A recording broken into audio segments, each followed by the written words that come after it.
And I ended up locking up my NVIDIA driver with that proprietary driver.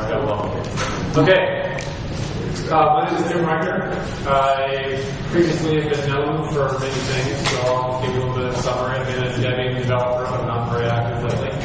I maintain a game called BZ Flag, which many of you may have played or heard of, Battles on Capture Flag.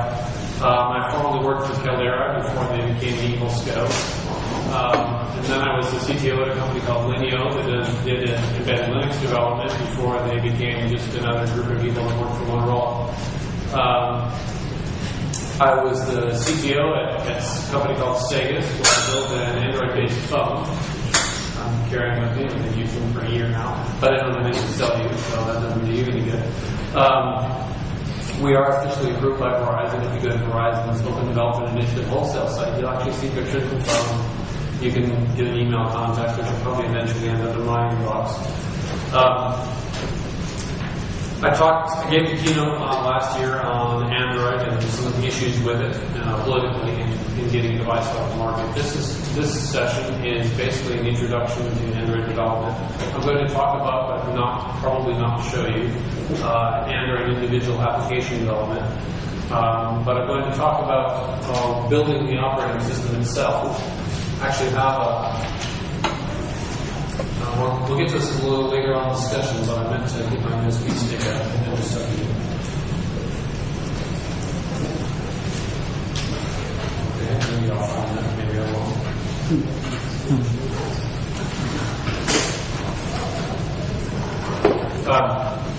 In order to get started in Android development, which I'm going to get through a little later on in the presentation, you need to download a little bit of software. Which includes the Android SDK and about 8 gigabytes worth of Git repository, which probably on the wireless here won't be practical for me to do in a moment. Sorry, I'm going to do this as soon as I get my laptop working, and then I put my laptop in the work. So I have a USB stick that has a tarball split in two of the 8.1 gigabyte worth to download if somebody wants to start playing with this. And this is basically CyanogenMod, which is a port of the Android, or a community project built around the Android operating system. So if anyone want to volunteer to start off with this, there are 2 tarballs in the root directory. You need to either concatenate them together and unpack them once you've concatenated them, or run them through a pipe and do the same kind of thing. I'll talk about that a little later on, but if you can figure it out, then it saves you 1 gigabyte for the download. Android development. Let's talk a little bit about Android history. Android is currently a project that Google runs for many mobile phones. I'm sure you have to be living in the dark and are not certain about it. Some of the history, though. Android started as a company primarily founded by Andy Rubin, who was formerly the key developer and founder of a company called Danger Incorporated. Danger built a product which they called the Hip Hop, which many people have not heard of by that name, but the T-Mobile Sidekick is the product as it was eventually commercialized. This is basically a cell phone hardware device that was not designed to be used as a cell phone. It was designed exclusively to be used as a messaging device or an SMS, MMS messaging, etc.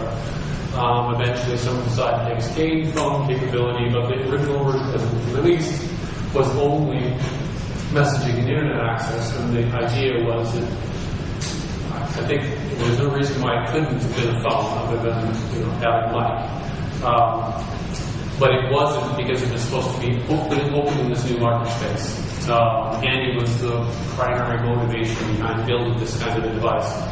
After leaving Danger with T-Mobile taking it over and basically selling and building the product themselves, he and one of the executives from T-Mobile, whose name I don't remember, but Wikipedia will tell you, and 2 of the other, I think, lead developers that worked on Danger went in and started Android Incorporated. From 2003 through really 2006, this was an unpublished group. Anybody remember the really old kernel days when Linux used to work for a company called Transmeta, and all you go to the website for Transmeta was like 1 page, didn't tell you anything about what they did.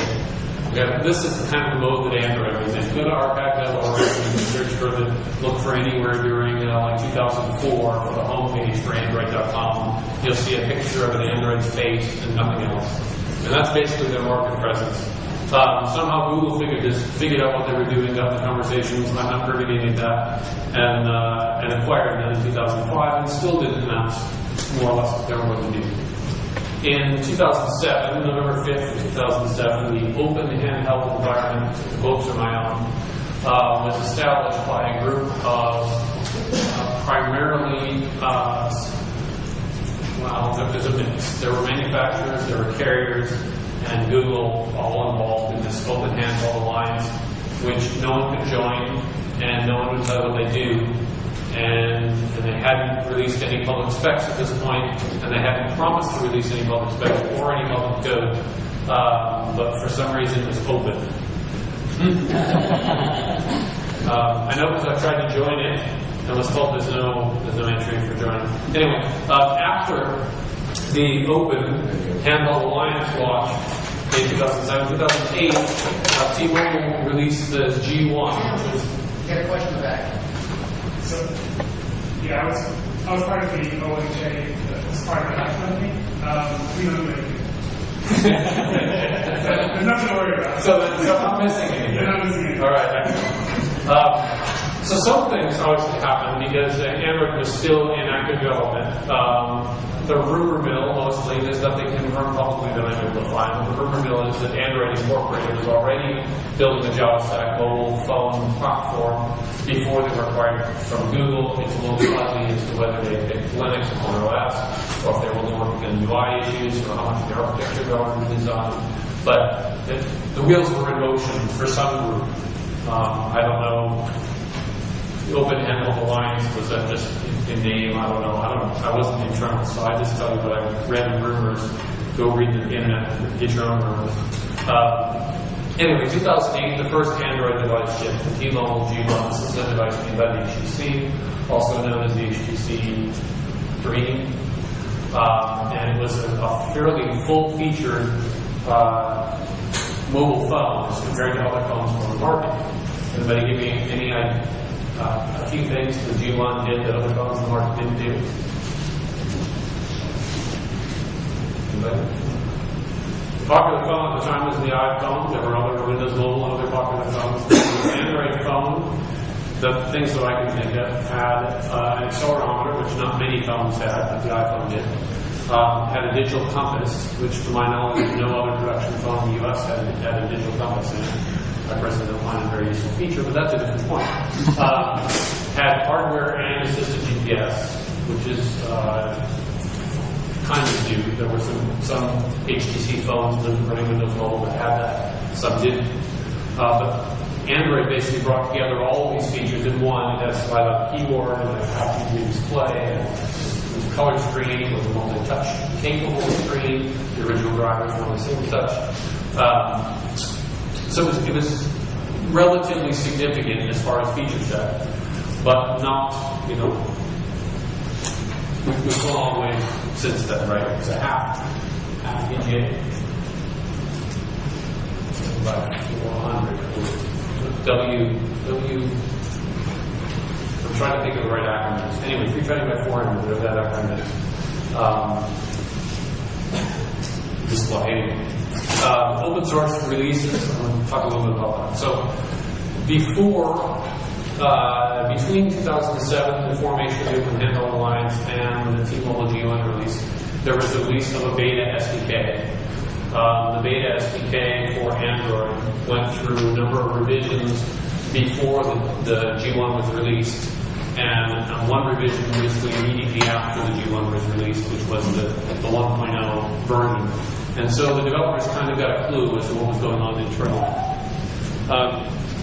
And open source, if you look at my keynote from last year, this is one slide to cover that, okay? It's Linux, except it's not. It's Java, but it's not. It's Android Market, which is not open source. So it's open source, but it's not. The Linux kernel is used on an Android platform. The C library that's used is a derivative of the... Yeah, let's look at that. My light goes off, turns off, and back on, goes off immediately. People in the back hear me okay if I just talk loudly? I'm going to just talk loudly. If somebody's recording this, I'm sorry, I'm not.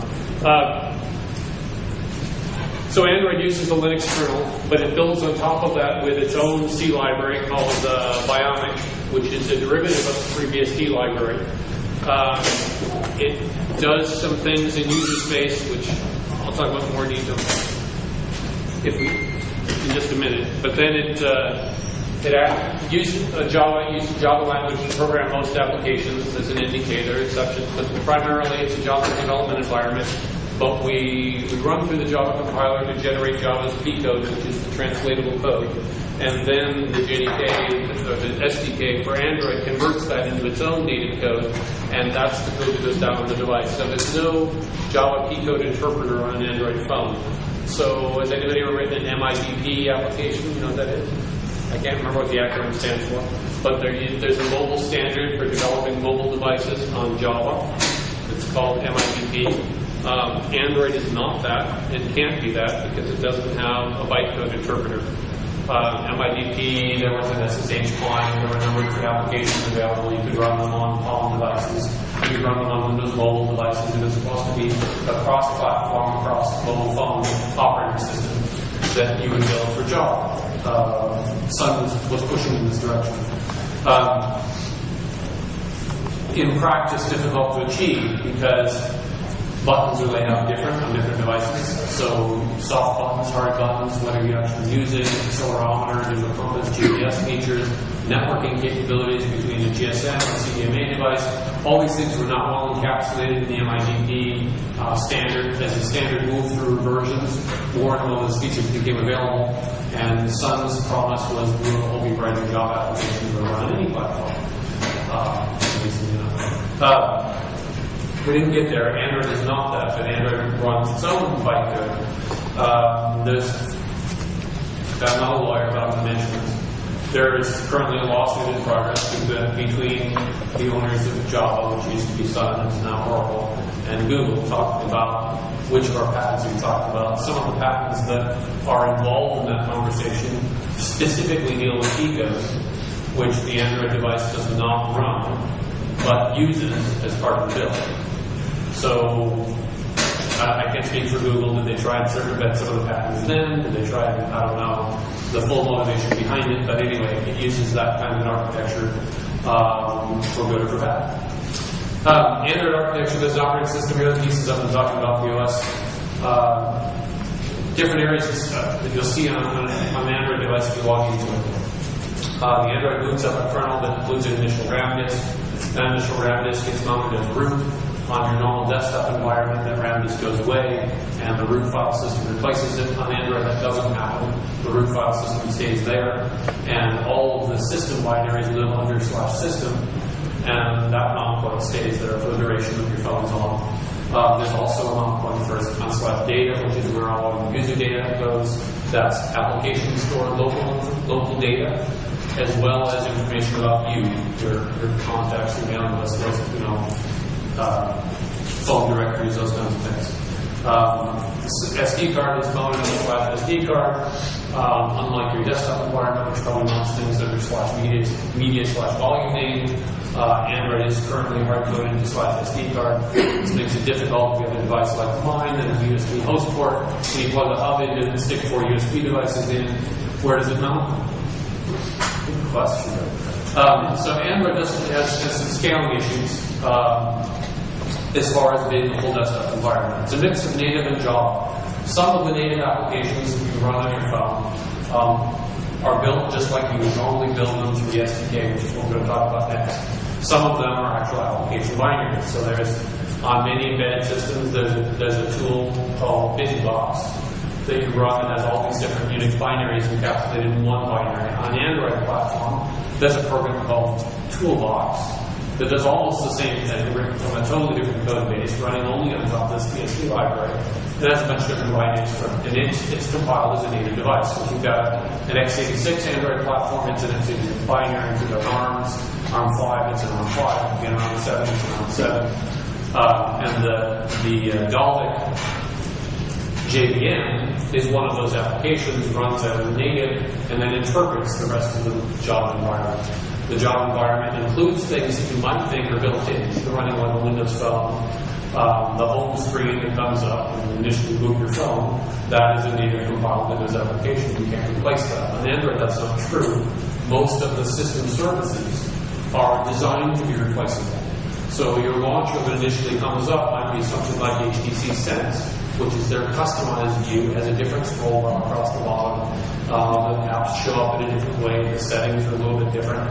And you can go to the Android market and download something like ADW launcher and replace your built-in launcher. And then when you hit the home button on your phone, you get a choice to pick between the Sense that's built in or the one that you just downloaded. And you can switch back and forth between these different home screens. And when you decide you like one, you can click the little button that says make my selection permanent. And now when you hit the home button, it will automatically launch ADW instead of your HTC Sense, for example. You can do that with the email application, you can do that with the web browser, you can do that with the talk chat application, messaging. Many of these features are published as normal services and can be replaced on Android. We'll talk about Android architecture in just a minute. Anyway, so that's your stack. Your kernel file systems is on top of that. You got native binaries, native libraries, your Dalvik JVM sitting on top of that, interpreting most of your downloaded applications. In order to build an application, and there's good tutorials right on developer.android.com. So I'm not going to cover this in a lot of detail, but here's the basic idea. You install an APK. The APK basically incorporates everything in your application. It's bundled up into one, effectively think of it as a tarball or a zip file. That's effectively what it is. And it has manifest like a jar file would have under Java as a description of what the app is, its title, and all those kinds of things. And it also describes the components of the application. The application is driven by windows that you see on the screen. In Android speak, these are called activities. And an activity is when I launch my email browser, it comes up with a list of all my mail messages. That's one activity. The screen where I enter different accounts is a different activity. And an application is a collection of all those activities and driving between them. Android works in this way. The view is each of the subpages within that. So any individual layout is called a view, and the activity is moving between each of them.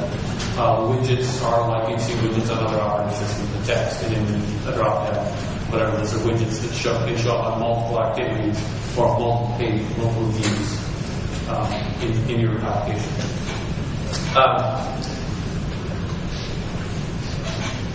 As I mentioned, so launching an application starts an activity. That's not really a hard, fast requirement, but Android has a pretty, it's kind of undocumented what happens with an application that doesn't launch an activity. So that's the norm, and that's the way everybody goes. There are exceptions to it, but everything in this talk, I'll stay with the exceptions. So you launch an application, an activity comes up. An application can present a service.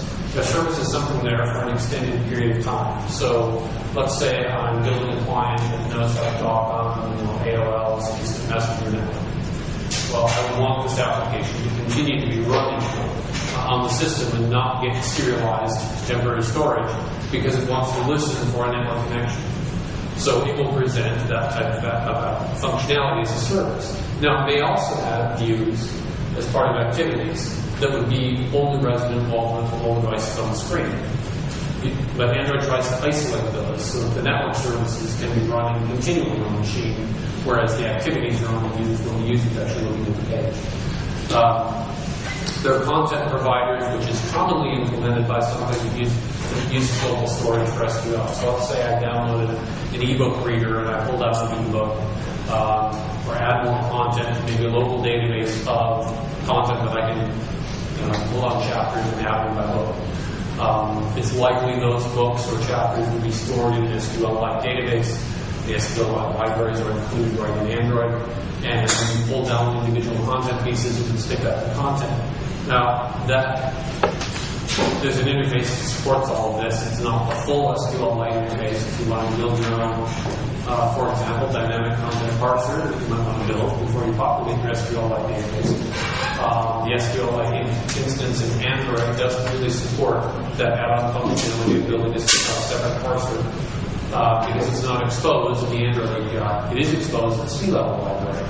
If you are a native application, the normal SDK encourages you to write through the Java API, which doesn't expose that specific feature.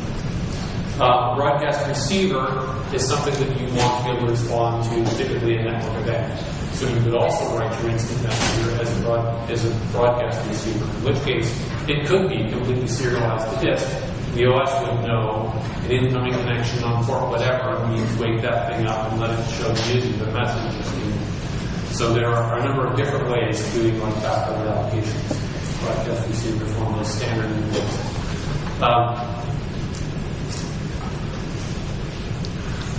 To do development on Android, and here's the bit where I'm going over the same thing you're going to find in Android.developer.com. There are SDK releases that you download to do application development. Part of what you download is a Google driver for your phone or for your device. This includes a program called ADB. There's a bunch of others that do screen capture and things like that. But ADB is what I'm going to focus on. ADB will give you a list of all the devices attached to your machine, whether they're emulators or real hardware plugged in with a USB port, for example. It's even possible to do ADB connections to a device over a Wi-Fi network. So you can set up your phone over here to listen on port whatever. It's also on my laptop to talk to port whatever on that IP address. And I've got a connection to ADB running over there on the phone. ADB allows me to do things at the lower level, like pushing files on the file system, which is not in the system or the root partition, but in the data partition where the user has access to, typically. Again, exceptions. But normally, the only right to those user-level access in the system. If you have a developer phone, typically you'll have root level access. So from that ADB connection, you can write to other parts of the file system. You can remount your system to read only and things like this. Most phones, when you buy them from a retailer, come locked down. So your ADB connection is only running as a normal user, and you can only write to areas that the user will be allowed to connect to. You need a JDK. Obviously, you can run Eclipse. You can build things. Eclipse is the supported IDE that ADT runs under ADC Android Development Tools. That's what's published by Google. And it will plug into Eclipse. There are people who also run other JVM IDEs. Java IDE, I can't think of some of the commercial ones. There are people who use NetBeans for development. That's not what I was thinking of. I was thinking of commercial replacement. Similar to Eclipse. That's what I guess we're not putting into my slide.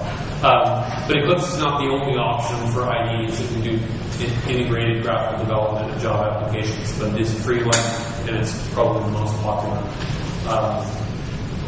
You can do application development on Linux or on Windows or on OS X. There's no hard requirement of 32-bit versus 64-bit, whatever platform you're on. This should all work. Android, Google released recently, a year and a half, maybe 2 years ago now, so not that recently, released what they call an NDK. NDK is a native development kit. And the native development kit currently only supports ARM 5 and 7. So if you happen to be running Android on an x86 device, anything built in the NDK won't run there. Same if you're running on a MIPS device, there's a MIPS port of Android. But most of the devices that are in the market are ARM 5 or ARM 7. So what this means is, remember I told you about the APK, it's basically your application.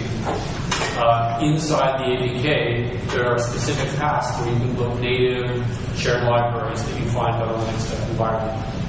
And your app can call the libraries from that path. So if you've got an application, say VG5, it's written mostly in C++, and you don't want to rewrite the entire thing in Java, in theory, you can build that whole application to run as a native binary and link its screen display to a Java wrapper that just instantiates that view inside of an activity with one big graphical thing that says draw here. And so I've seen at one point there was a Doom port floating around, and that's exactly what that was. Recode Doom. They just took Doom, the C binary, built it inside of the package, and put a Java wrapper around it so it launches and takes over your whole phone. Now you lose some of the button capabilities. It's not the friendliest way to do things. But you may have legacy code that's easy to get out from your mobile platform by continuing to use the C or C++ code that you already have, whatever language it's written in. It could be a Python environment, it could be other things. As the Android platform does not run the Java bytecode, what would you say is the performance cost of having a well-designed Java application for Android versus those applications that native? So we're to the language debates here. Most of the modern Android phones, when they... so the question was, what is the performance penalty? Because Android normally doesn't run native binaries. It runs virtual code, which is what you download in your packet. What's the difference between the performance of that versus the performance of re-implementing it through the NDK as a native binary? Well, there's a lot of language debate, right? Is Java the most efficient? Is C the most efficient for your application? I'm going to avoid that. Most of the phones that are out there today in the market have a large cache for all the applications. So the first time you launch an application you download it from the Android market, the system, the Dalvik environment, tries to go through that effectively like a JIT and build compiled versions of that down to native code.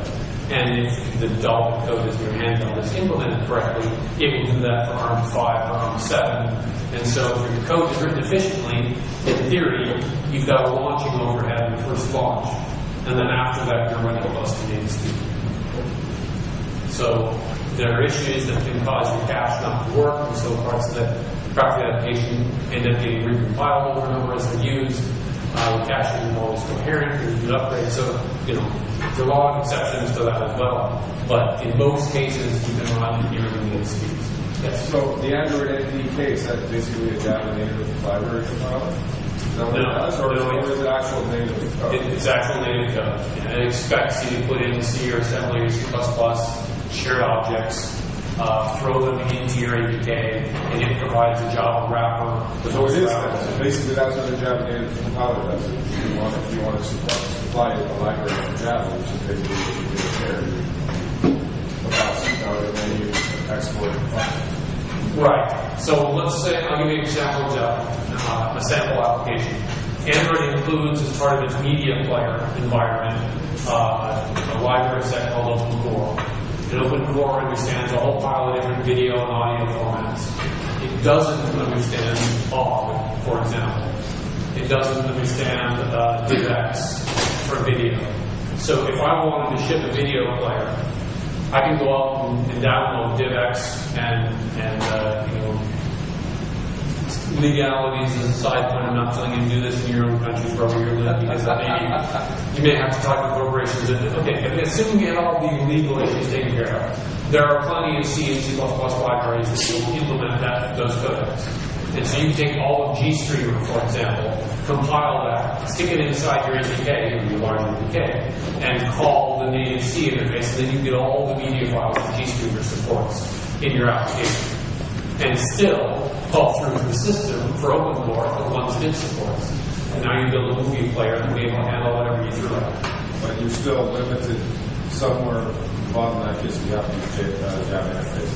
I'm not saying so correct. So something at some point has to be written in Java. Right. Actually, somebody's probably reverse engineered how to throw that initial activity on the screen in native C code that I don't know. The normal interface that it expects is to open an APK and launch effectively your Java. It's launching your methods within the Java functions that are going to draw that activity on the screen. But that activity could, as I said, just allocate the whole screen as an external display area.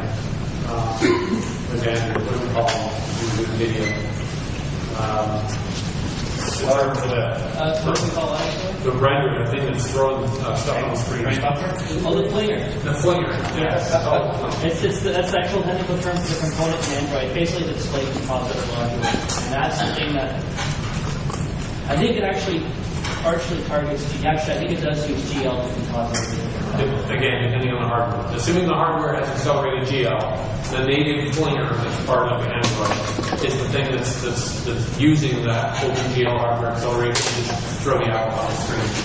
So you can bypass all the Java implementation and call the flinger from your C library after you go to the widget. I put the whole screen as my draw area. I call it the flinger, and I give it an external program that's going to fling stuff to the screen. It's vaguely equivalent to Wayland, where some parts is export and complement put together. Agreed. Similar. So, if you build an application that uses the Android NDK, obviously you're tied to the platform of the device. So, if there's an x86 tablet out there running Android, and you've built an Android application that's in the market, it's not going to work on that x86 platform because the NDK doesn't support it. The NDK only supports ARM. Remains to be seen whether you can get by that and add the x86 support yourself, because in theory all of it is open source. I don't know anyone that has done it yet, though. The only apps I've seen are demo apps kind of targeting for a certain market. So the company has a corporate email application or a corporate contacts database. They don't want to rewrite. They build it in the NDK and launch that out to their own force rather than go through the market. Does anybody know of a device, an application in the market that uses the NDK today? Probably true. I've not looked at its implementation. That's probably true. Yeah, I expect that's true. I'll try that. Yes. So, so the Android 23 supports NDK activities, so you don't have to go through Java. Okay. I've not tried that. So that's true. 3.0 as well, I would guess then. I would assume. But it's only something pretty well. This comment was that in 2.3 and up, the Android environment keeps revving. There is an interface for doing native Flinger instances from the NDK. Is native development being well received? Is it norm, or is it like a small subset of the application developers? Well, I mean, ideally, if everything works, you don't know, right? The application you download may be native or maybe Java. The question is it well received? I haven't gone unpacking APKs to find out. When the NDK first came out, a few months afterwards, I did go looking around to see if anybody was using it. I talked to developers who tried it, but I didn't know at the time of any commercial application using it. It's been out for 2 years now, so I would think there are apps out there that are using it that I actively don't know. Right. If you want to learn more about application development, go to developer.android.com. We're going to jump to OS development now. So, Android is supposed to be open source. The things that I want to do with it, it doesn't often have built-in. I can give you a long list of pet peeves. I'll pick one at the moment. Many of the newer cellular networks support IPv6 natively. Android does not support IPv6 on a modem device. This is one of the things I like to play around with. Android does support IPv6 on Wi-Fi, although it doesn't support DNS hookups over IPv6, so it's kind of broken. But if I wanted to work on this, I can't release an app that adds IPv6 capabilities to Android. That's not a service that I can overload. So if there are things you want to do that an app can't do, the next thing you do is get involved in operating system development. Google releases the snapshots for the OS that's built on devices. Although these releases don't always include proprietary bits that you may need to get them running on the device. The releases lag after real release. So when the G1, for example, that I talked about, was released in 2008 in November, the open source release for that, I can't remember the date, was I don't remember exactly. It seems to me it was mid-February or something in the fall of the year. So it was like 3 months behind. And at that point, Google released the 1.0 version without some of the drivers that built it for the HTC. But they were pushing in the G1 as an ADP1. So that was remedied actually shortly thereafter. You could rebuild an entire working Android build on top of the G1, replacing what you got on it if you bought it from Google. If you bought it from T-Mobile, it was supposed to be locked down. It was supposed to be that. The community figured out how to get around that.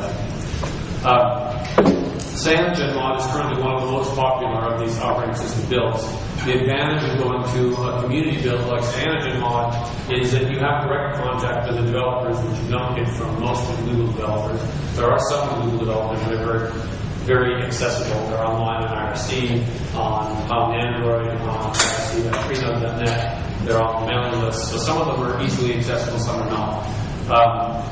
CyanogenMod is very popular and supports many devices. Also supports the emulator, which is included with the Android development tool that you download for Eclipse. Will launch the Android emulator tool, and you can just launch it download cool tools and run Android. And in that environment, you can download different drivers. So there have been different releases. There's Android 1.0, there's Android 1.5 is the oldest one that's currently supported. And there are some commercial devices in the market still running on 5. 1.6. 2.0 was the version of the Verizon, the Droid, Motorola Droid that shipped on Verizon first shipped with. It was then replaced by 2.01 and then replaced by 2.1. Both 2.0 and 2.01 are deprecated, but they're still included in the driver development kit. So 2.0, 2.01, 2.1, 2.2, 2.3, 2.3.1. There's another 2.3, 2.3.5. There's one more 2.3 series. And then there's 3.0 and its family are the ones that are currently being built both different tablets. So when you download the Android tool, you can pick drivers for any one of these sets. You can get the basic Android environment, which doesn't include the Google application interfaces, like maps and things like that. Or you can get the Google ADI version, which does include enough drivers to talk to that, but in some cases not the application that you actually want to talk to, but you can build using the same APIs. In most cases, you can actually both pull down the sample file system image so that you can run that in an emulator, and it includes the emulator itself. The emulator is based on QBMU, included with the device. I say well for most things. The emulator doesn't support camera, so if your application uses captured video, you're not able to emulate that in the emulator. It doesn't support hardware GL, so if you're trying to run Angry Birds, you can't. It doesn't include the Android market, so you can't plug into the normal interfaces through the commercial interface and download applications onto the emulator. So if your device doesn't need any of those things, you can push an APK into the emulator and run it on a local instance. The OS builds use different tools than an application build. So there's a tool called Repo, which is really just a wrapper mostly around Get, and it allows you to pull out a profile, which is basically a definition of my project uses these 257, these 259 now, these 259 different Get repositories, and then I run Repo sync, and it automatically starts syncing each one of those, and it gives you an interface to sync one of them on the top. I'll talk about the steps right here, I think. In order to build CyanogenMod from scratch, which is by tarballs and passing around someplace to some of you guys used to copy. It's like I said, 8 GB data, so it's large. Officially, to build CyanogenMod, x86 Linux is a requirement. Specifically, Ubuntu is the platform that they prefer. So if you read the outline docs, that's where they point you. I'm building on 32-bit Linux, which works, but the developer screen. So if you run into problems, it's your own problem. OS X is also supported. I've not tried to CyanogenMod build from source on OS X, but it is documented in the wiki. You need a bunch of native packages, obviously. I installed SunJDK, I installed Get, other tools like that. They're listed right on the wiki, so I can list the specifics here. Install the Android SDK, which I got from Google. Install Repo, which is just a wget, it's a shell script, and you pull it down, make it executable, then you do repo sync -j, however many things you want to sync at the same time. The recommended version on the wiki tells you to do -j, I don't know, something large, 30 or something like that. If you're on the 1.5 megabyte DSL connection at home and you do -j 30, all your other connectivity to your house is going to drop. Because the Get servers and GitHub is where most of the stuff is located. are very fast, and pulling down 30 simultaneous syncs from 30 different Git repositories will saturate a very large internet connection. I just re-downloaded as part of this to make sure I'm most up to date, so I started over again. That was a mistake. It took me, I don't know what time it actually. I believe it took me 6 hours on my DSL connection to download the same 8.1 gigabytes that's on that card. Then there's a step in here for running backups. When you build CyanogenMod, you can choose which, there's a program called Lunch, and you choose which platform you want to target. If you're targeting a device like, well, we'll stay away from each device. Numerous devices that are on the market have some proprietary bits that you need in order to be able to run them that are not open source and are not included in CyanogenMod. So there's a step in here that does backups. So you plug in your actual device over USB, you run that, extracts the proprietary bits, and it pulls the pieces that you've already licensed or used on your device off your device. And then when you build CyanogenMod in your local machine, it inserts those proprietary bits back into the file system images, so that when you flash them back to your device, you're not erasing the things you've already paid for, you're just you're reloading them on your machine. That's often tools like, well, for example, the Google proprietary bits, right? So Android Market is one of the things that's in Android that you need in an Android device in order to install applications off the market, but Market itself is not open source, and it's not redistributable. So the only place it's licensed is on that device that you purchased that had a copy of it initially. So they pull it off that device, you reflash CyanogenMod, including that application you backed up, and now you still have Android Market, and you can still get applications from the market on your new ROM, which is still. There's a tool called ROM Manager, which is in the market, which is free but not open, which manages installing bootloaders on many of the different devices and manages downloading ROM images that other people have built, different Cyanogen releases. There are modified versions that do overclocking your kernel, many other things that will violate your warranty. That's lots of fun. And it's currently a required part of CyanogenMod. Then you run a tool called Lunch. That shouldn't be an uppercase L, it should be lowercase L. Actually, you source a shell script. It's called build env setup.sh, and this loads a whole pile of effectively scripts in as predefined functions in your environment. So if you type set beforehand, you get like me this nice short list of just environment variables. Then you need to source this env setup, and now you have many, many pages of environments rolling past that are all effectively scripts. One of those is called Lunch. And what Lunch does is walk through your tree, finds all the different devices that this tree that you're working in currently supports, lets you pick one of those, and that will set the resolution of the display, whether it supports SD card, and which set of packages are supposed to be built for this platform, those kinds of things, all get set up also in the environment. And then when you get to the next step, which is run MKA calls make with a bunch of other things that it sets up first. And it's one of those predefined environments. Then you sit back and watch it build. MKA will automatically take advantage of multi-cores.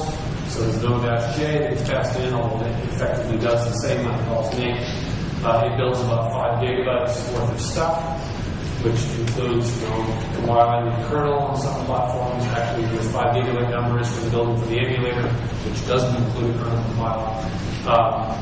So 5 gig is just building the application environment itself. And the target output of this is your RAM disk, your system, and your user data partitions that go down on the device. So you take those and you copy them in the case of the emulator, you just copy those PNG files into your Google Toolkit environment, calling it a new platform, and now you put this new Google Toolkit, define a device that uses those PNG files, and it will launch CyanogenMod. And I think at this point, I'm actually going to try doing it. So I just rebooted, so something will break here. So let's start here. I'm going to launch the pilot. This is Eclipse, the integrated IDE. And I've installed the Google Toolkit into it. So if I go up here under Windows, let's see how much film I've plugged. I'm not going to go there. But there's steps to install it in here. I'm just skip that. But if I launch the Android SDK, we'll read this. Somebody keeps forgetting where I put my toolkit, so we'll start with this.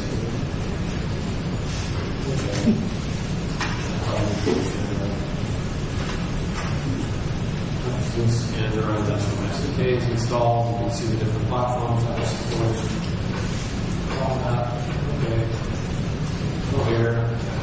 Launch my SDK manager. So in here is where I can install packages. So this is a list of all the packages I've installed. And you can see there's different platforms. So I still have 1.6 installed, I have 2.3, 2.31.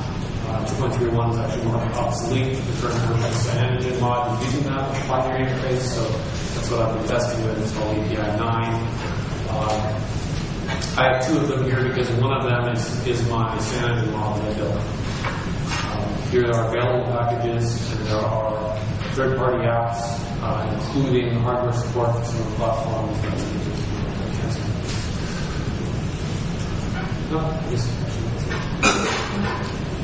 All Google APIs. Here are like LG and Samsung and various manufacturers that plug in some pieces that they want you to use for their own customized version of Android. If you're targeting the Galaxy tablet alone, you would use those extensions because you built just against the Google API. Some of the extra widgets the Galaxy tab uses are now available to use Google's interface. So that exposes the Samsung proprietary disk. I can, in this device, I have virtual devices, and I've created one. So here is a CyanogenMod mod. This is the 231 kernel, which is API 9. That's my lame name that I have there. And I actually start this as a, let me see if I'm going to scale up here.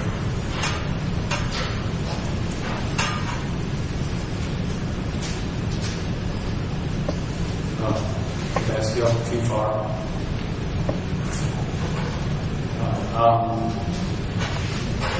Let's go.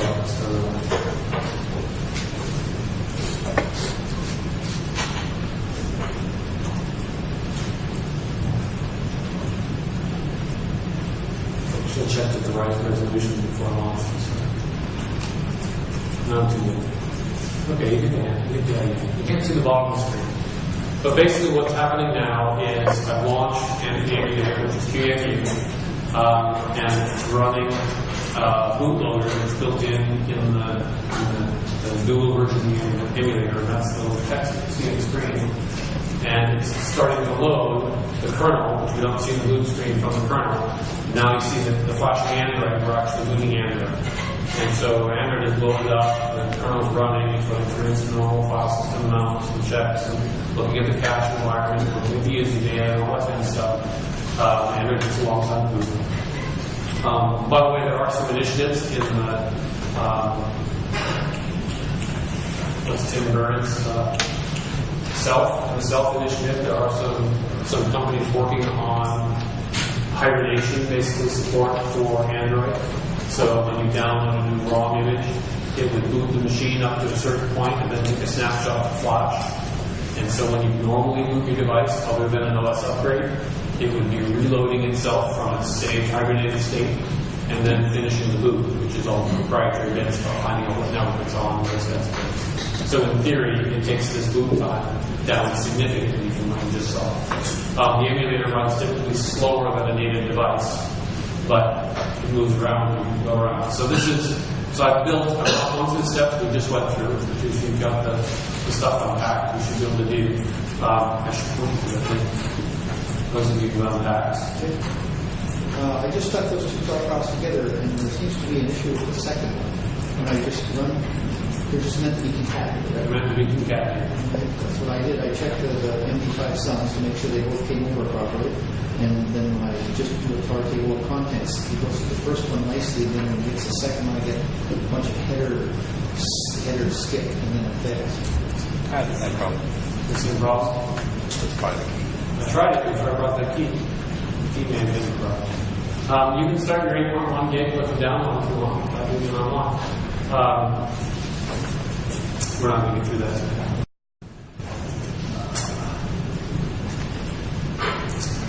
see if I've got an easy answer for that. I've got that chart off here on the laptop. I don't know if I'm on the website, but let me try it.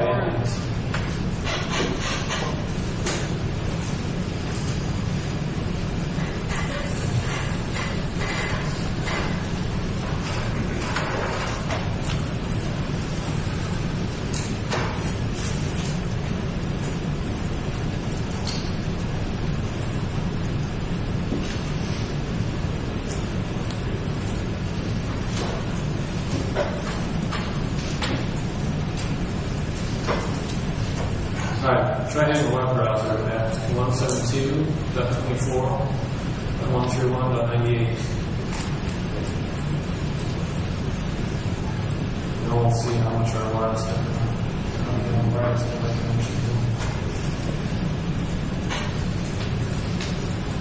Is that a single cargo? Yes. Do an MD5 sound just for the record? Let's see how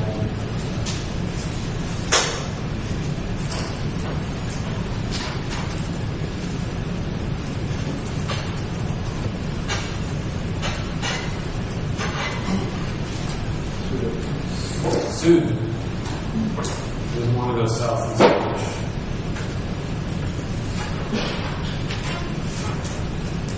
There you go.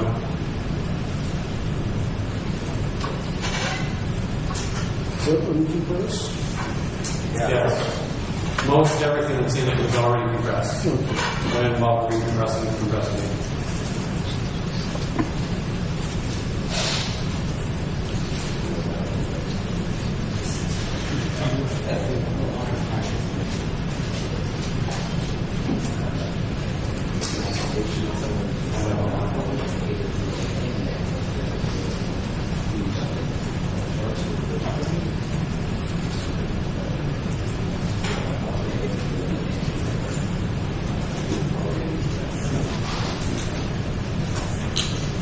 I don't know how long it's going to take. I started. Can you take that IP address? 172.24.131.98. Can you try it? Yeah, problems I don't have. My Wi-Fi's still crazy for somebody. So you should see both that and the MD5. The MD5 hasn't filled in yet. Alright, back to the emulator. So this works like Cyanogen mod installed would work on your native device. I drag across the screen, so it's a little awkward. I've got the normal buttons down here on the bottom of the screen. I can launch my applications. There's a list of all the apps. My keyboard works, so if I open an emulator,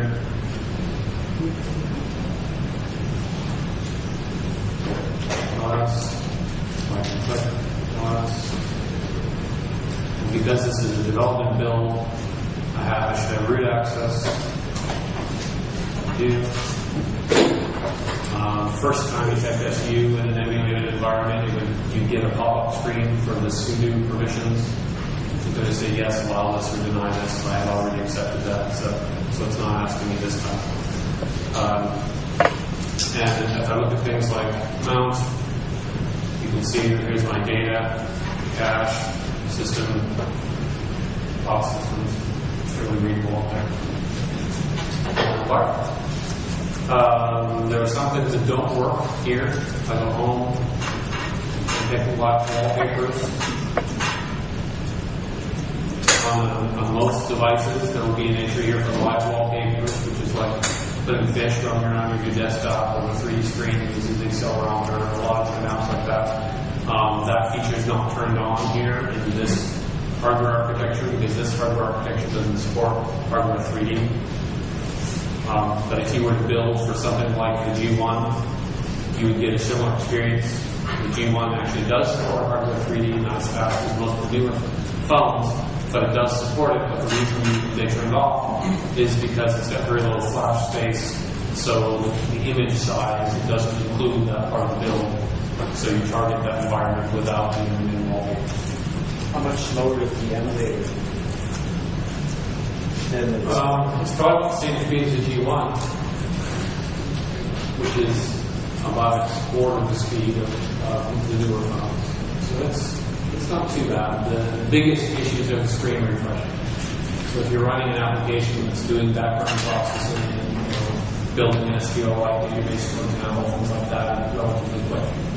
But if you're doing something, if you try to run Angry Birds on Android Market, you have to exercise the student, figure out how to install Android Market on your emulator build as soon as possible.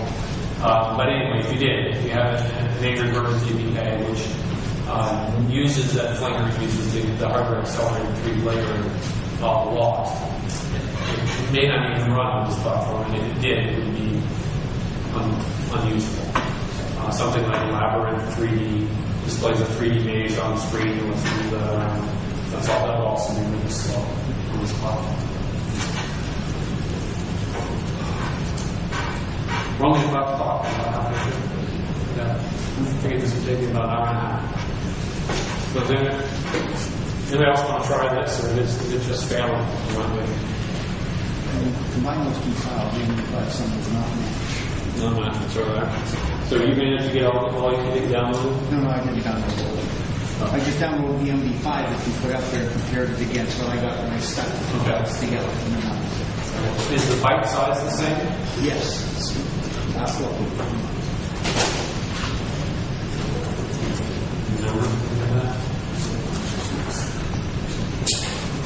839-727-14 or 1040. Ooh, you're on that one.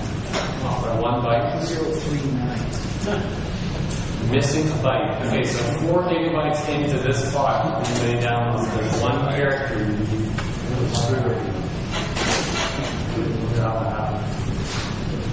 Alright, no apologies. So we were supposed to now be playing around with actually building CM on hopefully on 2 machines, but we didn't get that. So I'm going to take questions. Do you want me to rant about anything in Android? Just get me started, and I'll tell you what I'll do. Alright, I'll tell you a little bit about that. Android is a, in my opinion, alright, so I have a lot of opinions. So let me try and be, first of all, I'll try and be conservative in the comments. Android took an interesting approach to security. Each app that you install wants to be able to have its own database, right? And if you don't want to be able to pull down Joe Hacker's application and have it be able to read your email list and email all your friends, if you wanted to do that, you should be writing Macs or Outlook because that's easy there. But if you want to do it on a secure phone platform, the phone platform should prevent you from doing things like that. So the way that they addressed this issue was, on a normal Linux desktop, one application that you run has full access to any other application you run. What Linux desktop environment and server environment does well is protecting the application from writing to the system. So if your browser gets infected, you don't own the browser. You're running the browser, but Bruce owns the browser. So if your browser session is infected, you shut down and restart your browser, you're back to a clean browser again. On Android, that's not enough, right? Because you install Evolution and you install Thunderbird, and they can see each other's data and import each other's data. That's fine in your desktop environment when, in theory, you're supposed to understand what that means from a security risk perspective and not do anything you want to do in the first place. But when you're downloading Angry Birds from the market, and by the way, I don't work for Angry Birds or anything, it's just a popular game, so run whatever game you want. It's just a popular one that I can refer to. So no, they get your publicity.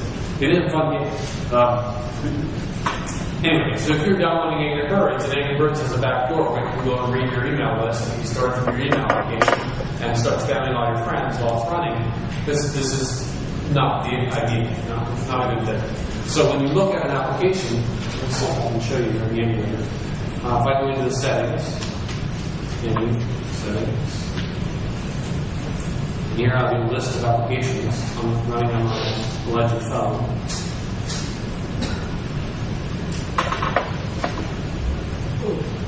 There's applications, manage applications, and no applications. No, it's not going to show me what's in the built-in. There we go. Here's ADW Launcher, which is the built-in launcher. Now on the bottom of the screen, I'm hoping it's going to show me permissions. It does, look at that. Okay, so there are a number of defined permissions built in Android that an app can have. These are basically managed as root bits. So every application that installs on my phone installs as its own user ID. It dynamically makes these up as I start pulling down applications in the market. Each of those users can be members of groups, and those groups now have permissions. So there's a group that owns the SD card. So there's one for storage, modifier, delete SD card contents. Any app that has that group bit set can read and write anywhere on the SD card. That includes things like changing a file to be hidden or not hidden, changing a file to read only or not read only, deleting a file, deleting a directory tree. All of those things are provided by the mounted file system of the SD card. There's separate bits for personal information. There's a list of these that maybe, I don't know what the list is up to, but each Android release we have more of a table. It's 20 something, 30 something, maybe different permissions that an app can request when it installs. When I install the application from the market, it asks me as a user, is it okay for me to grant this application those four permissions? And you say yes. And in the newer versions of Android, the Android market will then ask you, well, when I ask you, which you can set, automatically upgrade this package. And as long as any future release of that same product doesn't change the permission bits it's requested, it'll automatically apply the new updates when you get online and fill out the update package. If it does ask for new permissions, it'll ask you again. It won't ask you for just the differences, it'll ask you the new list, which is kind of unclear what's different between that and the old one sometimes, but it's better than nothing. This is supposed to be a rant, right? Not a training, so let me get back to the rant part. So the rant is if no other Linux platform runs this way, right? If you run your Windows application server and you've got 5 different applications installed, they're all running as the web server user. You install Tomcat, JVM, you're running a whole bunch of different WAR files. They're all running as the Tomcat user. There's no per application security model. So this is something that's not well tested. And add on top of it that all of these applications are trying to share the system resources like the screen, the microphone, the speakers. So if you're running an X environment and you log in on one virtual console, and that's you switch to another virtual console, Linux tries to change the, okay, now you own the sound system, now you own the sound system. But in this environment, it's like X. Each application running in the system is trying to render the screen, change up the GL context, change, and every time the app becomes the foreground and goes to the background, it's changing that. And it's not exclusive rights, right? At the top of the screen, there's this little tray that I can pull down. I can grab this and drag it down. And it shows me what's going on with my system. Any notifications are in this notification area. In this version, I can actually turn on and off my Wi-Fi, my GPS, and those kinds of indications. That's what these are. Doesn't also look like adjusting the sound. So, this part of the screen is always there, no matter what application is running. So the application has to go through the flaking to get permission to this, and there are significant. We find them, we fix them. But there are significant security holes in Android when dealing with this, because the applications, each running as a different user, are not supposed to be able to access the same thing as the other applications can, but they all need to access the same system resources in order to run the environment. So, as a theoretical design, it's a beautiful thing. Let's put everything in its own user space and everything be great. As an actual practice, because it's the only platform that's running this way, it's not well tested. It's a guaranteed there are going to be security issues. So that's one of my main rants. The other rant is emulation. As I'm not an emulator, I'm not a VM, I'm not a cheat code kind of guy. I've got a platform in my pocket, right? It's got a limited battery on it. I want it to last all day, all week if I can, all month, as long as possible. It's counterintuitive to me to build an environment that relies on compiling here to native code. When the server over there that I'm pulling from is going to ship 100,000 copies of this application to phones, well, okay, not just like this, but just like you might be running, it's only one of 10 phones, so it's better than that. But in most cases, mass volume products are all exactly the same. They're all compiled to exactly the same binary, and they're going to do it 500,000 times on 500,000 different phones in the market. This is the wrong architecture. It should have happened on the server side once, and then ship that pre-optimized binary again on 500,000 phones, so that they don't have to use their battery call to compile this. So, I'm just not there. I see the point in being able to take P code from the developers. If the developer was to upload one portable application to the market, and the market would say, oh, I've got x86, and I'm 5, and I'm 7, and the right resolutions, the right hardware features that this app is requesting, I'll compile that down to native and then put that in the market. But now my phone, which is an ARM7 device, is contacting the market and saying, give me that thing, and it's giving me the portable version. Well, you know I got ARM7. Give me the optimized version. I don't want the portable version. I don't need it. Doesn't matter. You want more rants? Let's get some questions. Apps that are based on broadcast receiver architecture. Supposing you upgrade one app and haven't upgraded the others, how do you keep track of what's going to be compatible and what's going to work correctly together? Good question. So the question is for somebody that implements the receiver portion of the services. If you've got multiple things, depending on how you make sure that you can move from version to version. Does that capture what you're asking? So let me talk a little more about permissions, right? I mentioned on each application you install on your phone, installs as a unique user ID and has access only to that. Well, that's not quite accurate. Each application is signed by the same developer's key, installs as the same user ID. So if I wrote an application that was nothing more than a service, and another application that I also signed that consumed that service and wanted to install both of them on the phone. There are a couple examples in the market that are like this. It's up to me as a developer to give a version way of interfacing between those two. And I haven't looked at the existing apps to see how they do it. But typically the way a service is consumed is a single APK that includes some GUI interfaces, some views, as well as a service that runs in the background.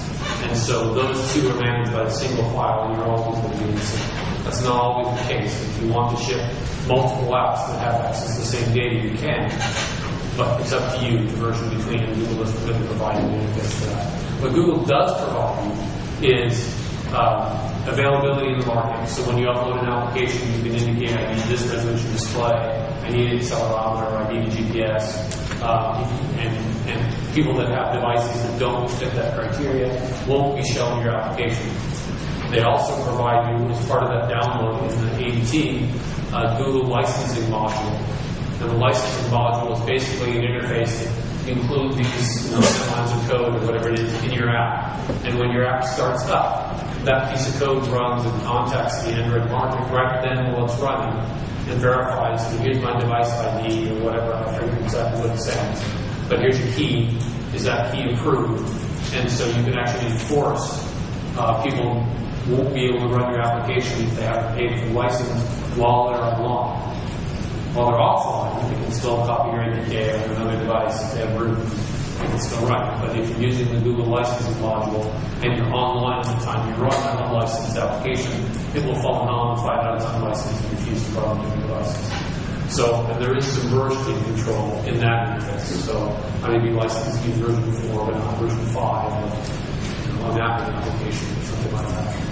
But there's no real control for running the services in different versions automatically. That's up to you. So, I'm going to ask a question. So, I'm developing some C code, kernel, and I want to run the user outlet. And hopefully this gets installed as a WebKit file in Android, so it's very different than Linux. Big projects. Do you sort of scratching the data files or anything better? So the normal way of doing this is through Android development. So go to Android, developer.android.com and follow the tutorial. But actually, in the links section, we'll put the links section up. Where's my slide? Here, the second one on the list is just videos. There's a tutorial that walks you through building the flashlight application, which is the usual starter. So you build an activity, it launches up a screen, it turns the screen bright light, and then you get back to close the application. It only takes a few minutes. You install the Android APK and walk through that tutorial to build the app. But I think my question was, I'm not trying to develop something for Android. Okay, right. So if you follow the tutorial, it does all that from Eclipse. So you create a project file, you create your Java stores, and it writes all that in one directory. If you build it as part of the OS build, it's going to access that package information and build it from the command line. But you have either way of doing it, and it's kept in the Android-specific project file definitions for that. So there's an XML file that defines your... It's not application layer. It's trying to modify the Android source. And Android source got the Android.mp files and so forth. Right. And he's asking if there's any instructions on Google website on how to modify those. It's somewhat complex. So for modifying the OS, not for building an application, there's very little documentation on Google's site for modifying the OS. Mostly it's reading source code. There's a lot of information about the API and how to consume that from the application. That's really where their focus is. But if you're a manufacturer and you're trying to get Android running in your device, this documentation is scarce and often out of date. So the best support forums you'll get replies from is joining things like the CyanogenMod IRC channel or a mailing list and asking there. There's quite a bit of information as far as the build procedure in the CyanogenMod wiki, talking about how to build. But again, it's kind of short on it wasn't just talking about doing the other platform for it. They followed the procedures, they were doing it the kernel the right way. I forget, someone in here was talking earlier today about this is how you do a new platform build, and there's no real instructions that I'm aware of. This is how you do a new Android platform. I think the example I should have said is like doing UDEV. Right. So if you wanted to include UDEV, Not UDEV. but it wouldn't be a bad thing. It would be different. So there are a number of people that have tried, for example, rip OpenCore out of Android and replace it with GStreamer. What they're after is the support for the formats that OpenCore doesn't already support. There's no documentation on how to do that kind of changes. It's just, but the biggest thing in my mind is you download CyanogenMod, get that working, and all the sources there. So you can walk through in the emulator and watch exactly how things are currently working, plug in debug code in wherever you want. You can run it you can run your own applications under Eclipse. It's line by line debugging with source code visible and registers and all that kind of stuff, variables, trace points, traps, etc. There's no OS level debugging tool. That's kind of up to you. If you replace the library's crashing without a memory or null pointer. There's nothing that really traps that. Android does include logcat. What phone? I'll show you a little bit of ADB.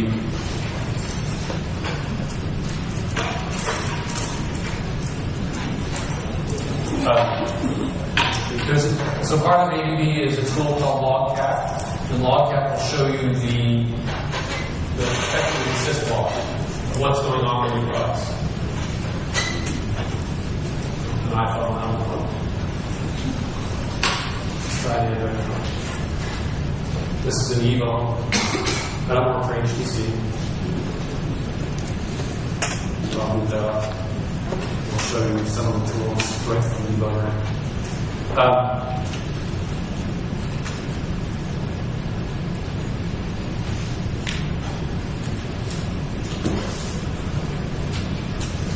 What was that? Oh, so native debugging, we do a lot of things through Logcat.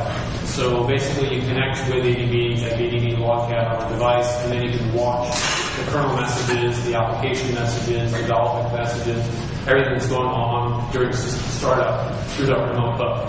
And so a lot of your library debugging, if you were doing that in the file system, can be writing out the debug logs, and you can see that from Logcat.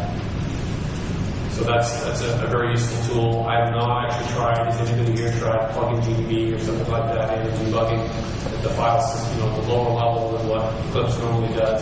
In theory, you should be able to do that. You can get a remote console, you've got wireless connectivity, you've got numerous options that you should be able to run applications under GDB, but we've got this hybrid environment, right? So you're normally trying to test a C-level library that's got to be wrapped underneath the JVM, and the JVM is a multi-threaded instance. And also multi-process effectively because it runs different user IDs for each task. So getting through the stack down to the point that you may want to see is difficult. The print key environment going off the system all the time, I'm not sure.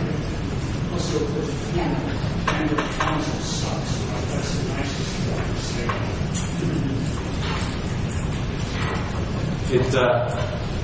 That's the other side of my rant, I should say. It's not elegant, but it's linked.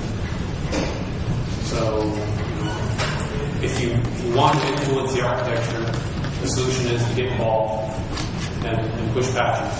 Patches that you push to Google do actually show up on shipping phones a year or so later. Patches you push to Cyanogen modules show up a week or so later. So if you're running modified builds, you can get things in there. There are a lot of features in Cyanogen mod that are not in the Google repository. There are some things that are there by design that Google will accept. There are some things that Google just has looked at, Google should take up and try pushing harder, and Google get them accepted. There's mix.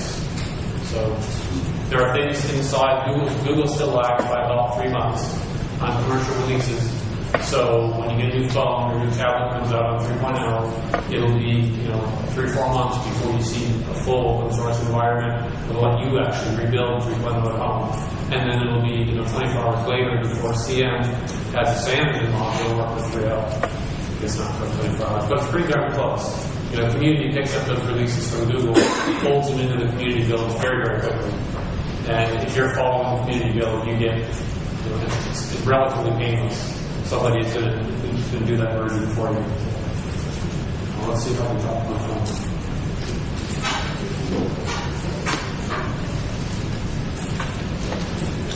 Alright, should try this beforehand. I didn't, so we will break. I'm basically through the presentation, so if you want to get up and leave, you like food, and I don't feel like I'm holding you here, but if you want to hear, stay, continue to hear me rant. I'll rant and talk. So, thank you for coming.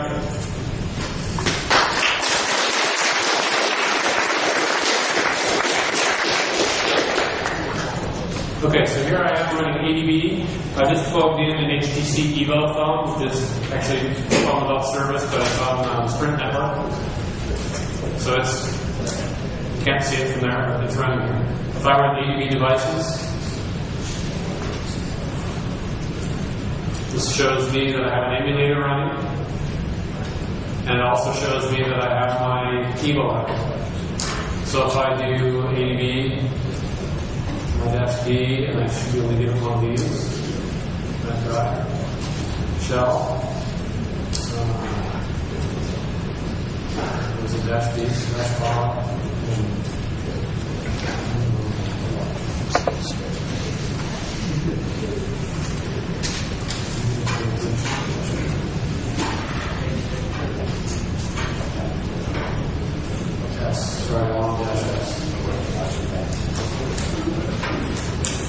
Okay, so I'm now sitting on, now I have a shell on the phone. This phone happens to be running the actual release from HTC. I just re-upgraded because I was testing their firmware. So I type things like uname and I get nothing back. I should be able to hit the proc version. There you go. HTC kernel. There you go. I said that's you, and I give nothing, permission denied, which actually doesn't mean that permission was denied to run the SU binary. This is an interesting issue with all Android phones, because my path includes system xbin, and as the user that I'm logged in as, I don't have permission to read that path. So I couldn't even find out if there was an SU binary. So the error I get back is permission denied because I got permission denied to see if there's a binary in this. Interesting side effects. If I do the same thing on the shell, right? So same thing, .adb devices, and I don't need to specify the -s if I only have one device connected. In this case, I have two. So I'm going to the emulator, and now I've got a shell on the end of here. You notice that now I'm running the root. Because I have Cyanogen I'm building as a development environment, it only gives ADB, runs the ADB daemon.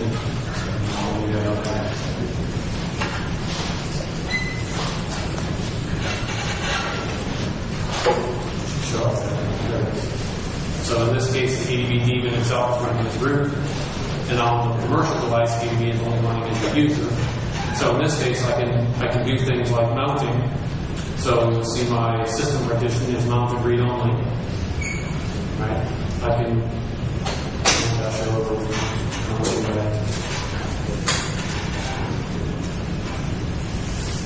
And now I've got system mounted Riker and root, so I can change whatever I want on the file system to move the phone. On the real phone, when I installed the vendor's version, that's what the lockdown version of the phone is. I only got ADB access as a user, not a system. And so I can't do things like remount the file system redriver and change my phone permanently without the equivalent of jailbreaking, where you're rooting your phone, root access to your phone. There are other tools in the same directory that so I'm here actually to the library directory.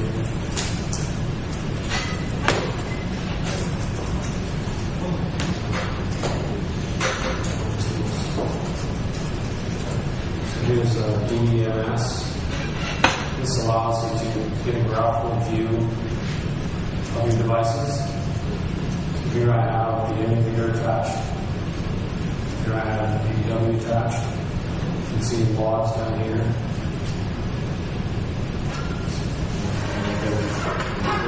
Nothing really done at all. But if I launch a new application here, you can see the logs going by.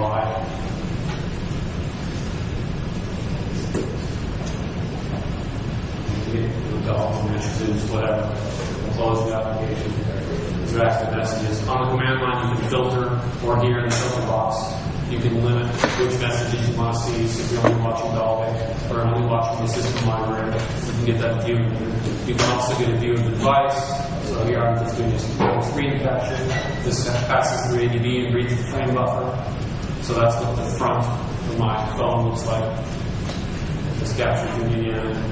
So you've got interfaces, and these are published. So there are some automated debugging tools that will walk through the UI and automate debugging, either locally on the system, remotely on the system.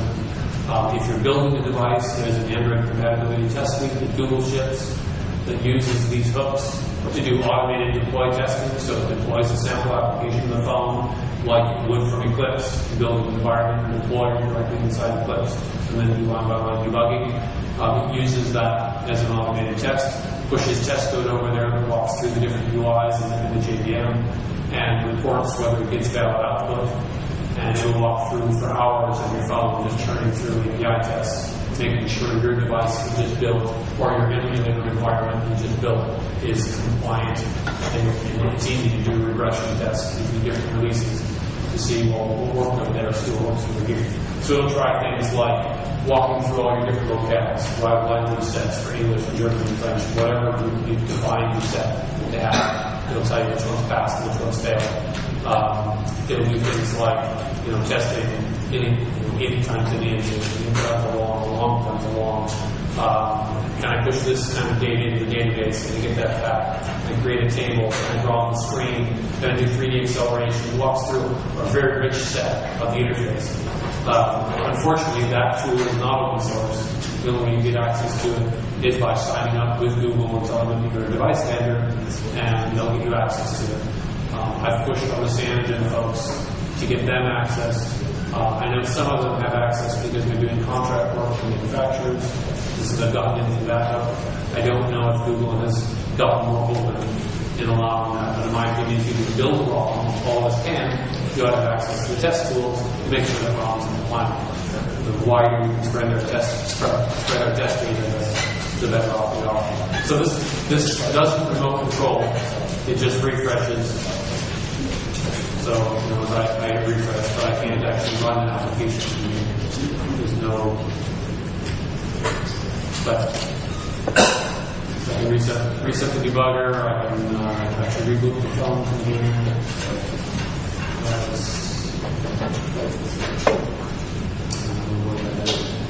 There is an interface to remote reboot the phone. That's one of the things that you need to do also, is remote reboot.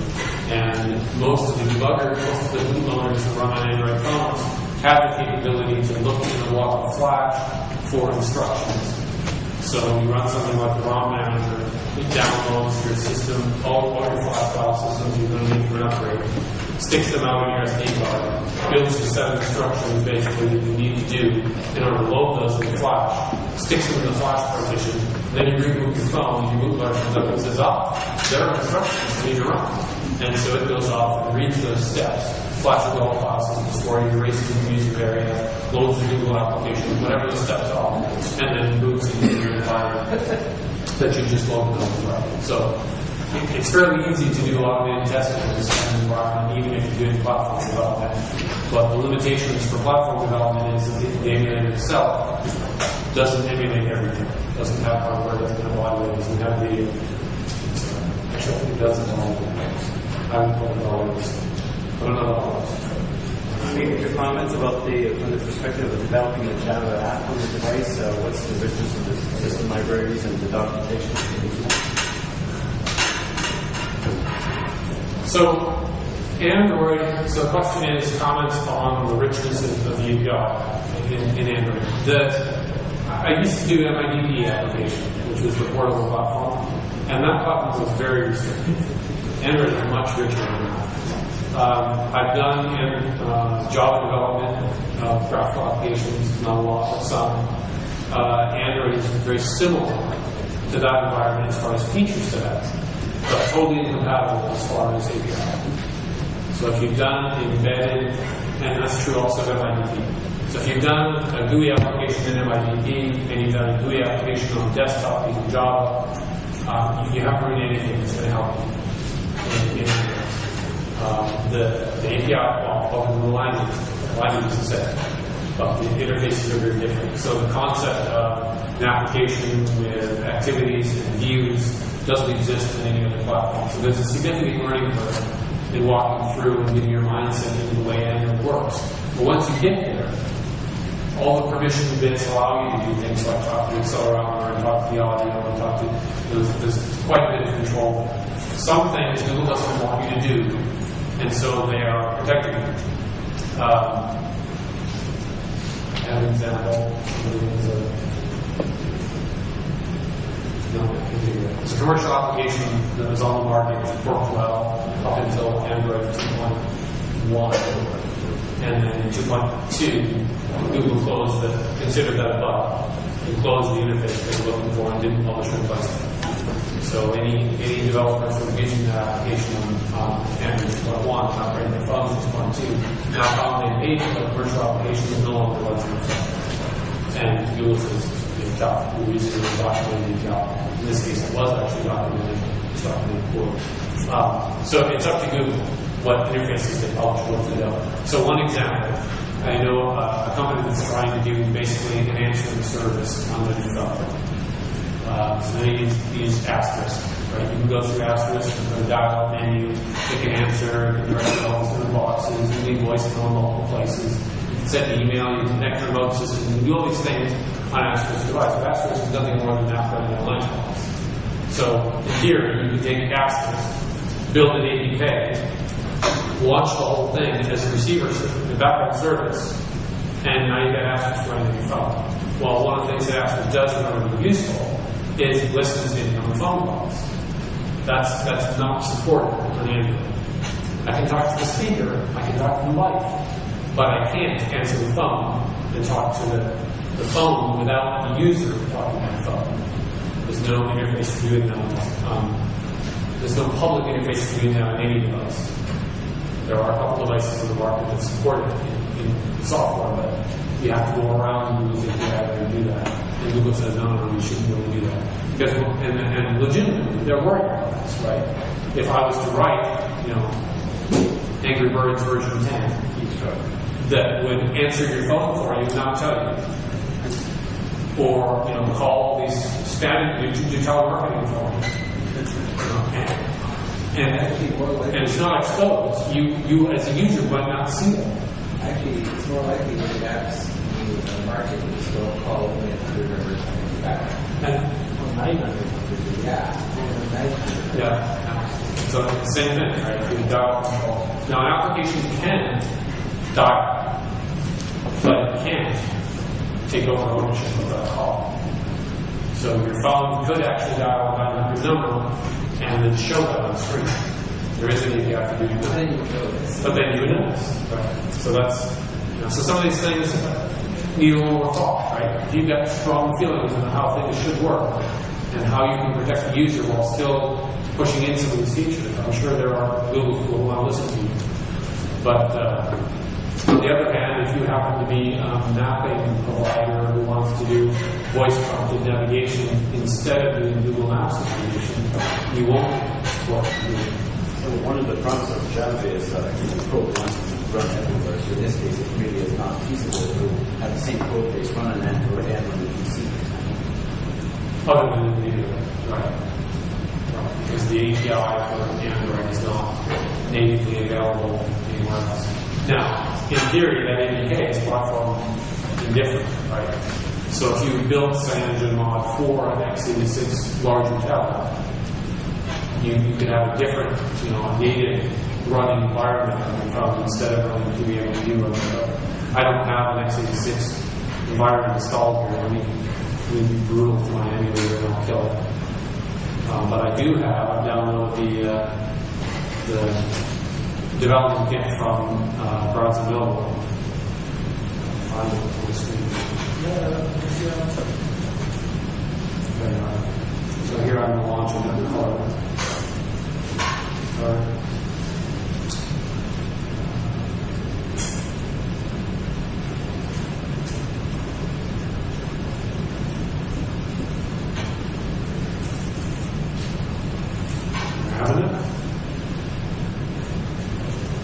This is running more or less. This is running the ROM that Barnes & Noble pushed down into the SDK. So it's not exactly the ROM you get on your network. It doesn't have the Barnes & Noble marketing, for example.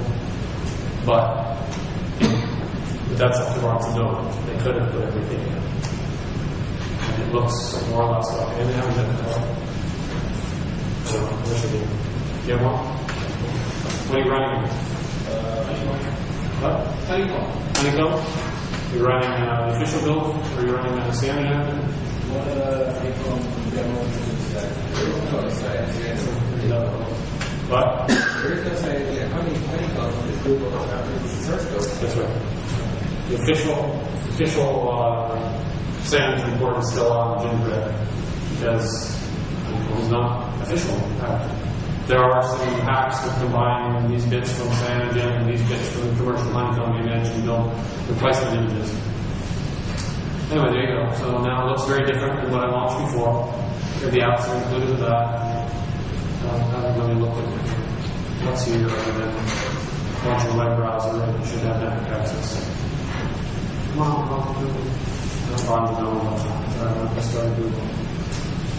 So, as a hardware vendor, here you can plug right into the Android development tools and provide people with the skins for your device, any proprietary libraries, and like distribute like that. It's a a fairly rich environment for simulation. I don't know what question would let me into that.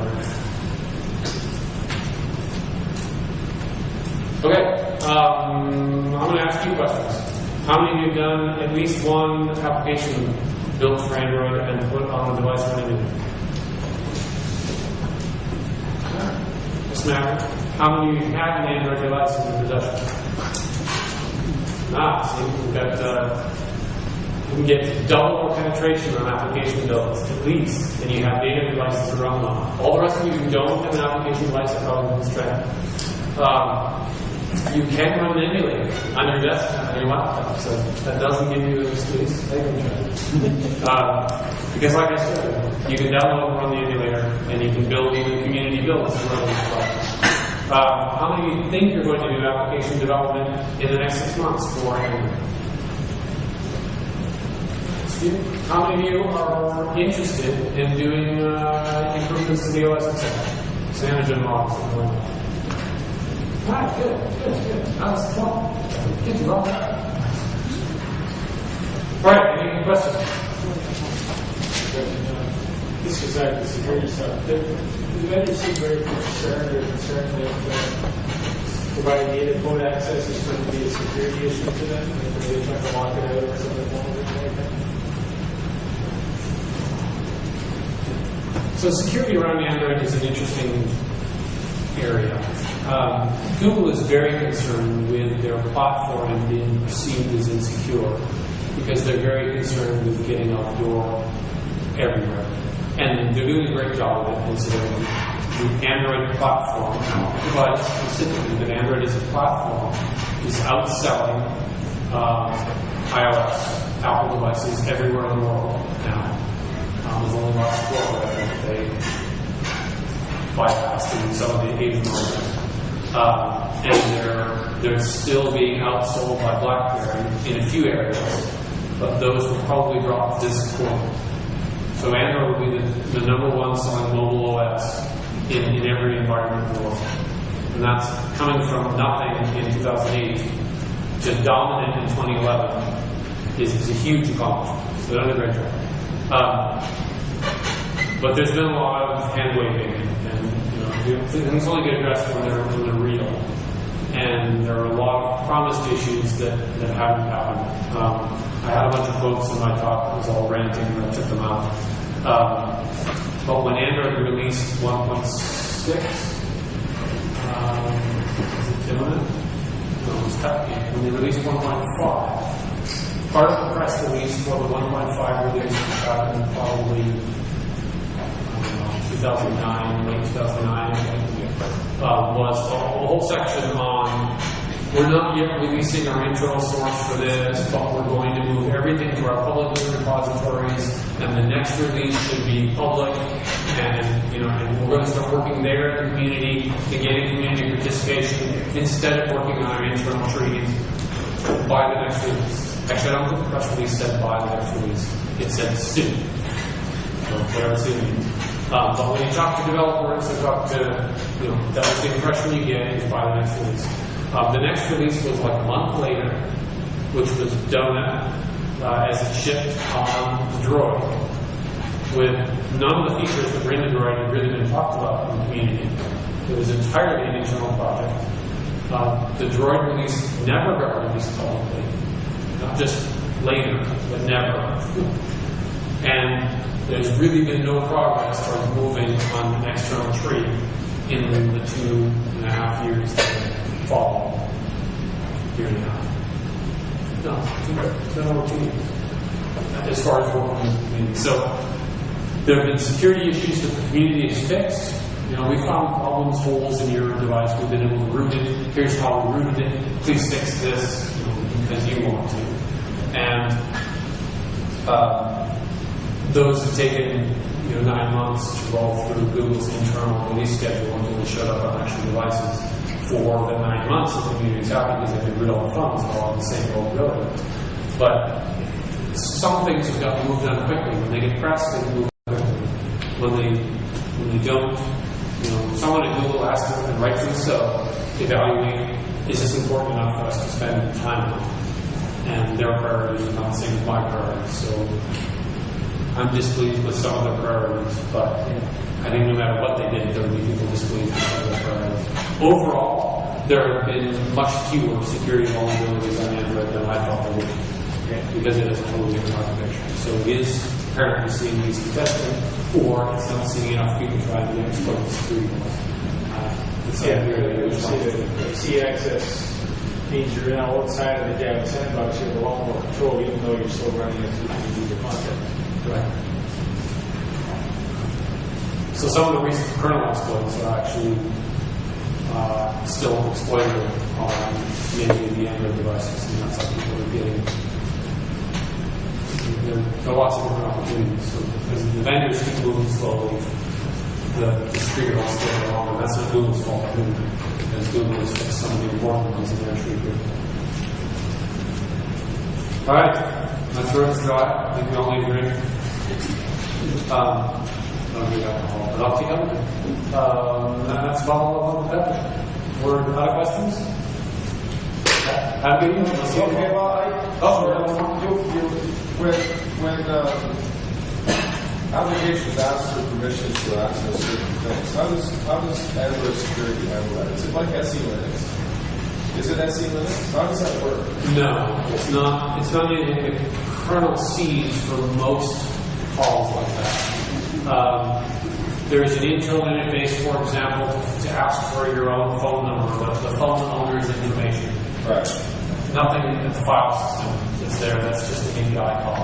Well, that seems So like Android specific it should call. be in the file system. It isn't actually. But that would be cool. That's what I was thinking. Yes. That would actually implementing that on Android. I mean, I know there are a couple of things that are very similar.